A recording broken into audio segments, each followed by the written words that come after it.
अस्सलाम वालेकुम दोस्तों, आज तुहाडे वास्ते दो सिर्फ पट्ठा लिया दी तो बड़िया माशाल्लाह क्वालिटी वाली पट्ठा ने। तो वीडियो जरा एंड तक विखाया कि तुम अच्छी तरह इन्फॉर्मेशन दी साथ चारा वगैरह खवा के विखा रहे हैं, ठीक है ना जनाब। तो जनाब चीज़ माशाल्लाह चेक कर रहे हैं, चंगी वेल है, दोम बिल्कुल सीधी, ठीक है ना। तो बहुत ज़बरदस्त माशाल्लाह क्वालिटी वाली पट्ठा ने पईयां। उम्र इन्हां दी 12 तो 13 महीने इन्हां दी उम्र है पई। जितनी उम्र होनी उतनी उम्र ही तुहानूं दसनी है, ठीक है ना। अक्सर चैनल तुसीं लगे जाओ तुहाडे कोल इहो जी पट्ठा दा 25-25 हज़ार रुपया ही मंग लई सन, लेकिन भाई कोई गलत बयान नहीं करनी। अगर जोड़ा लावना तो रुपये 32,000 रुपये का मिल जाए 16-16,000 तो वाइट अख ने बहुत ज़बरदस्त क्वालिटी वाली माशाल्लाह पट्टा ने।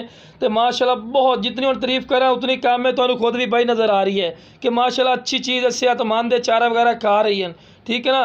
तो हम तुम क्लोज कर विखाई कि तुम पता लगे। लो जनाब चेक कर रहे ना, बिल्कुल तोते लिखा नकौड़ा इशू तो वाइट अख माशाल्लाह और बहुत ज़बरदस्त चीज़ है। नकौड़ा झालर भी चेक कर रहे हैं, कन्ना की लेंथ भी चेक करो, बहुत काला चीज़। तो पैर के बन्ने तो बहुत चमकदार पशम है, पशा भी तो नज़र आ रही है। तुम क्लोज करके विखाने मकसद आंदा कि तुम पता लगे कि माशाल्लाह बेहतरीन है। वेखो ना जो बकरा का नकौड़ा आता, लेकिन भाई पाठी ने पे प्योर मक्खी चीनी बहुत ज़बरदस्त जो इंशाल्लाह भाई पॉलिसी इंशाल्लाह याद रखी कि वाकई कोई चीज़ है।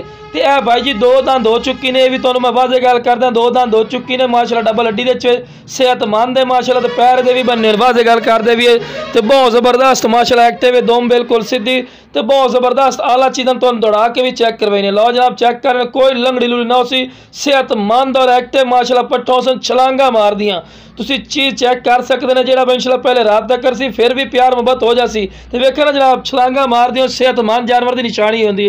तो जनाब स्क्रीन पर नंबर चलता पिया, जो इंशाल्लाह पहले कॉल कर सी, कॉल की कदर कर सा जिमें भाई राजी हो सी इंशाल्लाह। ओके जनाब, अस्सलाम वालेकुम।